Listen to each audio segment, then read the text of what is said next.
예, 오늘 새 첫 새벽 기도 말씀입니다. 제목은 작심삼일을 극복하려면. 우리나라 말 중에 이 작심삼일이라는 그런 말이 있죠. 중국에도 비슷한 그런 속담들이 있습니다. 무슨 말이냐면 3일은 고기를 잡고 이틀은 그물을 말린다, 뭐 이런 속담입니다. 무슨 말이냐면은 하다 말다 하면 잘 안 된다는 겁니다.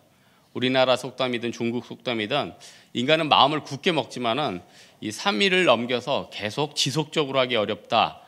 동양이나 서양이나 이 3일이 참 고비인 것 같습니다. 늘 원하고 뜻하고 하는 그런 목표는 있지만은 그것을 끝까지 밀어붙일 힘과 의지와 이런 게 다 부족하다는 것입니다. 그래서 인간은 늘 한계성을 느끼죠. 그래서 우리 인간이 스스로가 이 미래가 두려운 겁니다. 내가 곧 내 의지가 무너진다는 것을 우리가 스스로가 알기 때문에 그렇습니다. 이번 주는 올해 첫 새벽 기도 주간이라 나왔는데 또 다음 주는 내가 어떻게 될까? 또 다음 달은 어떻게 될까? 이런 두려움들이 있지 않습니까? 오늘 본문의 야곱 보면요, 베델에서 단을 쌓고 이제 뭐 삼촌 라반 집으로 가야 되고 떠나야 되는 입장입니다. 좀 나름대로 두렵지 않겠습니까? 다 두고 이제 떠나는데, 그래서 우리 야곱 주로 해석할 때 야복강에서 변화됐다, 그것도 중요하지만은 벌써 이렇게 베델에서 단을 쌓고 무서운 미래를 향해서 나아가는 거, 이때부터 야곱이 나름대로 마음이 많이 무너진 것 같습니다. 앞으로 어떤 일을 전개할 때 또 내 생각으로는 어떻게 갈지 한 치 앞길도 모르기 때문에 다 불안한 마음이 있다는 겁니다. 우리 마찬가지로 우리 이제 새로운 한 해를 살아가야 되는데 어떤 마음으로 신앙생활을 해야 될지, 또 어떻게 내가 준비하는 것들을 이룰지 걱정 아닙니까? 오늘 본문을 통해서 어떻게 하면 이것들을 좀 극복하며 내 신앙생활을 좀 밀고 나아갈 수 있을까 살펴보도록 하겠습니다. 오늘 본문에 보면은 사닥다리가 나옵니다. 이 사닥다리, 천사들이 오르락 내리락 했다. 이 사닥다리가 무엇을 뜻합니까? 뭐 다 잘 알다시피 이건 한마디로 그리스도의 현현을 뜻하죠. 예수 그리스도를 뜻합니다. 이 사닥다리는 죄인된 인간과 의지가 없는 인간과 영존하시고 또 우리 모든 것들을 주관하시는 하나님 사이에 이어주는 그런 선을 뜻한다는 겁니다. 또 하나 의미는 뭐냐면 이 사닥다리는 하나님의 보호, 교통하심. 그러니까 하나님께서 내가 너를 보호하겠다. 너 의지 없지? 내가 네 의지를 대신하겠다. 그러니까 이 사닥다리는 한마디로 생각하면 예수 그리스도를 뜻하고 복음을 뜻하고 하나님께서 우리를 보호하시겠다는 그런 하나님의 은혜로운 말씀이라는 겁니다. 야곱만 이런 은혜, 사닥다리의 은혜가 있었습니까? 아브라함도 이 사닥다리의 은혜가 있었고, 오늘 본문의 야곱도 요셉 이후에 많은 신앙인들이 이런 사닥다리의 은혜가 있다는 겁니다. 우리도 마찬가지죠. 이 중에 혹시 내가 마음먹은 것도 포기할까, 또 내 의지가 꺾일까 두려워하시는 분 계십니까? 하나님께서 이 사닥다리의 은혜를 주신다는 거예요. 하나님이 우리에게 이렇게 놀라운 이 사닥다리의 은혜가 있는데, 많은 사람들이, 예수를 안 믿는 사람들은 물론 더 말할 것도 없지만 예수를 믿는 사람들도요, 꼭 자기 의지가 나옵니다. 그래서요, 세상 사람들이 내가 어떤 것들을 이루겠다 하면서 의지를 다지면서 제일 좋아하는 속담이 와신상담입니다. 와신상담. 이 와신상담 저도 이렇게 한번 쭉 보니까 좀 정확한 뜻은 이거더라고요. BC 496년에 오나라 왕이 월나라에 쳐들어왔어요. 오나라 왕이 월나라에 쳐들어왔는데 이 월나라 왕한테 진 거예요. 그래서 이 오나라 왕이 죽을 때 아들한테 이 월나라 왕한테 꼭 원수를 갚아줘라. 그래가지고 죽었어요. 그래서 나중에 이 월나라가 오나라를 또 점령을 했어요. 근데 그 전에 이 오나라 왕이 자기 아버지의 원수에 대한 그런 부탁을 받고, 그냥 있으면 자기 의지가 떨어질 것 같아서 가시나무가 막 있는 그런 장작이 있는 그런 돗자리에서 잤대요. 그러니까 여러분 뭐 사실 잠자리에 있어서 요즘 무슨 전자매트도 몸에 안 좋고 피곤하다고 온수매트로 바꾸는데 거기다 가시매트니 얼마나 힘들겠습니까? 그것도 왕이 편한 침상에서 자던 오나라 왕이 가시 많은 그 장작에서 자니까 얼마나 힘들겠냐는 거예요. 그래서 월나라를 이겼어요. 근데 이 월나라 왕이 구천인데 이 사람이 이런 생각을 하는 거예요. 내가 저 오나라한테 졌으니까 내가 다시 언젠가는 이 오나라 왕을 무찌르겠다. 거기다 월나라 왕은 자기 와이프까지 뺏겼어요. 오나라 왕한테. 그래서 이 월나라 왕이 잘 때마다가 그 원수를 잊지 않기 위해서 쓸개를 벽에다 걸어놓고 자기 의지가 꺾일 때마다 그 쓸개를 핥으면서 칼을 갈았어요. 그래서 다시 한번 무찔러 가지고 오나라 왕이 나중에 자살해서 죽게 됩니다. 그래서 이 월나라 왕이 나름대로 그 가시나무에서 잤다. 그래서 그리고 또 쓸개를 핥았다. 그래서 와신상담 이게 두 개 합쳐졌다. 뭐 그런 내용이거든요. 중요한 건 뭐냐면은 세상 사람들은 자기 의지로 해야 되니까 와신도 해야 되고 상담도 해야 되고 나름대로 독종이 돼야지 어떤 일을 이룰 수 있게 된다는 겁니다. 그런데 우리가 세상 살면서 알지만은 의지만으로 됩니까? 이거 진짜 독종들이나 어떤 것들이 이루죠. 독종들이나 살도 빼고 독종들이나 영어 잘하고 독종들이나 취업하고 그거는 우리 인간의 의지랑은 정말 먼 겁니다. 그래서 그 상위 1%를 생각하면은 또 내가 무너질 걸 안다는 거예요. 그래서 하나님은 사닥다리 내 의지 좀 빌려라 이거 아니에요? 그 기도응답 그렇게 많이 받았다는 조지 밀러 5만 번 받았다면서요. 그럼 조지 밀러가 기도의 독종입니까? 그게 아니죠. 할 때마다 5만 번이면 어떻게 보면 자기 신앙생활의 평생 아니에요? 그때 내 의지로 와신상담이 아니라 그냥 하나님 의지를 빌립니다. 그러니까 모든 것들이 하나님의 은혜 안에서 다 응답되는 거죠. 그러니까 내가 왜 이렇게 영적인 축복을 많이 받았나? 하나님이 왜 이렇게 나만 사랑하나? 그러니까 똑같이 목적을 이루는데 어떤 사람은 그냥 쓸개를 핥고 가시나무에 자면서 독종같이 변해서 어렵게 일을 이루는 사람이 있고 또 어떤 사람은 이렇게 은혜 가운데서 내가 왜 이렇게 큰 하나님의 은혜를 누리나 쉽게 되는 사람. 그래서 야곱이 나름대로 막 의지가 있는 것 같지만은 하나님의 은혜가 있는 것 같아요. 은혜가 있는 것. 오늘 본문에서 야곱이 떠날 때 사실 야곱하고 에서가 있을 때 세상적인 가치관으로 누가 유리합니까? 일단 야곱은 자기 모든 것들을 뒤로하고 떠났다는 거예요. 그러니까 물질적인 유업은 에서한테 다 가는 겁니다. 생각해 보세요. 물질적인 유업은 에서한테 줬어요. 영적인 장자권은 야곱한테 갔는데 물질적인 그런 것들은 형한테 다 가는 겁니다. 나중에 야복강 건너와서는 또 자기가 벌었던 거 형한테 또 상납하잖아요. 안 죽으려고. 그러니까 세상에서 봤을 때는 에서가 승자거든요. 에서가 승자인데 하나님 관점에서는 야곱이 승자고 그리고 야곱은 하나님의 은혜를 그때부터 쭉 받잖아요. 에서의 후손은 나중에 에돔이라고 좀 험악한 애들로 또 변화되거든요. 근데 야곱의 후손은 12지파가 되고 그러니까 이게 어떤 게 축복인지 또 똑같은 목적을 이루더라도 어떤 게 영적으로 영구한 은혜가 되는지 우리 야곱과 에서를 보면서 깨닫게 되는 것 아닙니까? 우리 작년 한 해를 보내면서 내 힘으로 했는데 얼마나 힘들고 안 됐어요. 내 힘으로 또 물질도 버려보는데 얼마나 또 안 됐어요. 또 내 힘으로 공부 좀 해보려는데 얼마나 안 됐어요. 한마디로 지치는 것 아닙니까? 이렇게 지쳤는데 또 한 해를 시작하려니까 희망과 기대보다는 또 내가 어떻게 될지 그게 두렵지 않겠습니까? 이때 우리가 하나님의 의지를 빌려야 된다는 거예요. 이때 우리가 하나님의 그 사닥다리를 붙잡아야 된다는 거예요. 그래서 이 사닥다리를 그럼 어떻게 붙잡을까? 이게 중요한데 우리 인간 사회에서 참 중요한 것 중에 하나가 신용과 신뢰라고 하죠.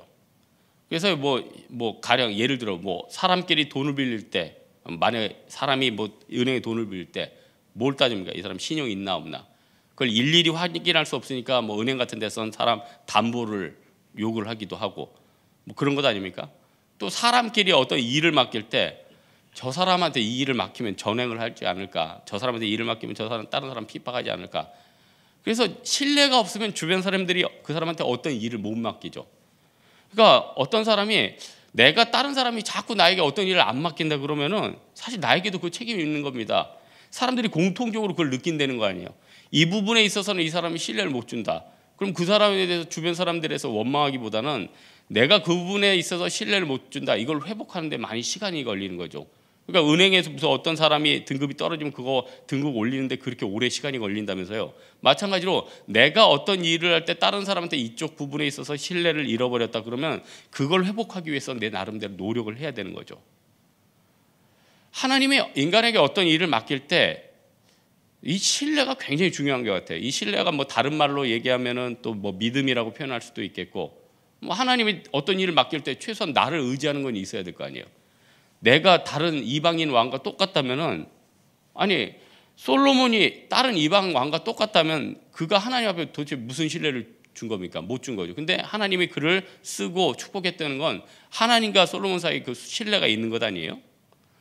그러니까 사무엘상에 보면은 사울 왕은 하나님 앞에 신뢰를 못 받았어요. 그러니까 사무엘을 통해서 하나님이 사울 왕한테 뭐라고 얘기합니까? 순종이 제사보다 낫다. 순종이 제사보다 낫다.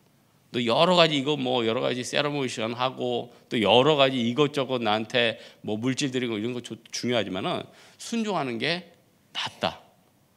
그래서 우리 다른 것보다도 우리가 하나님 앞에서 하나님의 사닥다리를 붙잡는 것 중에 하나가 정말 중요한 게 순종입니다. 순종. 다시 한번 생각해야 되는 거예요. 사무엘상 말씀처럼 이 순종이 우리에게 너무 중요하다는 거예요. 순종하게 되면 어떻게 됩니까? 일단요, 미래에 대해서 하나님 앞에 하나님 의지하게 되잖아요.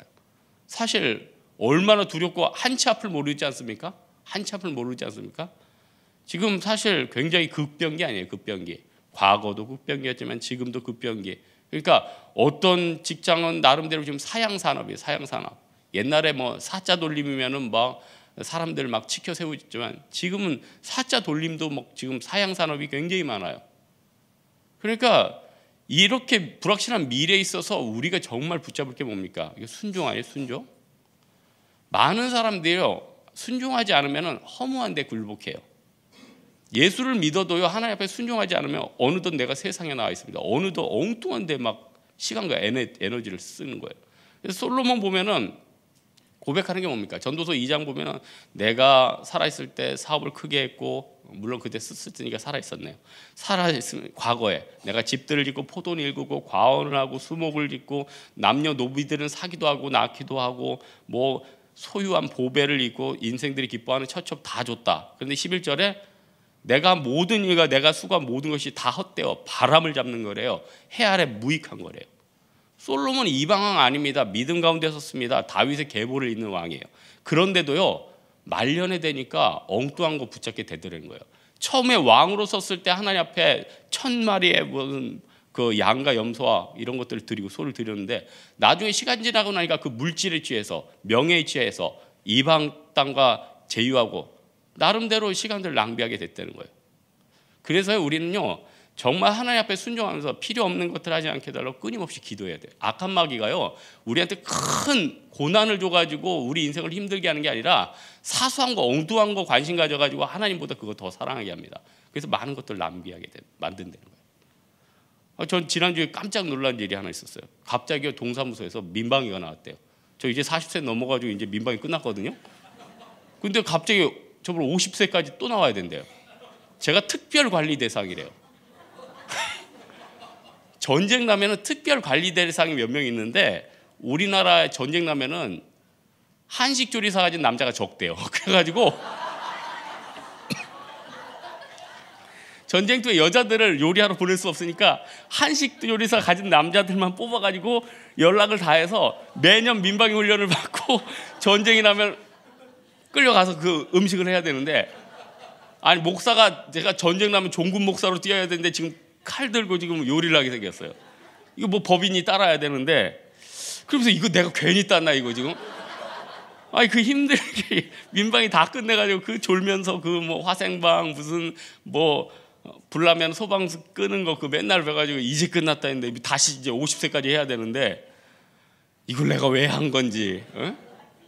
그래서 가만히 생각해 보니까 야, 모든 뭐 새로 생긴다고, 물론 이제 뭐 그런 경험이나 뭐 이렇게 어떻게 되는 거 경험상 좋고 뭐 어떤 분야를 안 되는 건 좋지만은 쓸데없는 거 이것저것 하다가, 그래서 제가 지금 앞으로 준비하는 자격증이 몇 개 있었는데 이게 진짜 나한테 목회에 있어서 필요한 것인가 아닌가는 곰곰이 생각해 봐야겠다, 이런 생각을 했다는 거예요.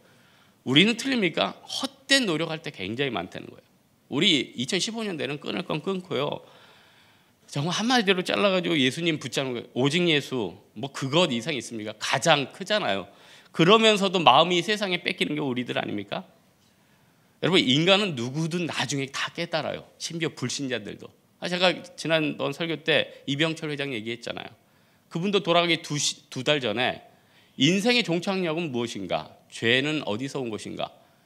신학적인 질문을 다 했어요. 그리고 그걸 어떤 신부한테 부탁했는데 그거 답변 못 듣고 2달 있다가 바로 죽었어요. 여러분, 시선이 주님 앞에 가지 않으면 다 방황합니다. 순종이 왜 중요하냐면 내 인생이 허무한데 굴복하는 걸 막아줘요. 성령께서 순종하면은 15절, 본문에 15절 있죠. 하나님이 야곱에게 내가 너와 함께 있어. 이게 우리에게 얼마나 주신 큰 은혜고 복음입니까? 불확실한 미래 가운데 내가 너와 함께 있어, 함께 하겠다.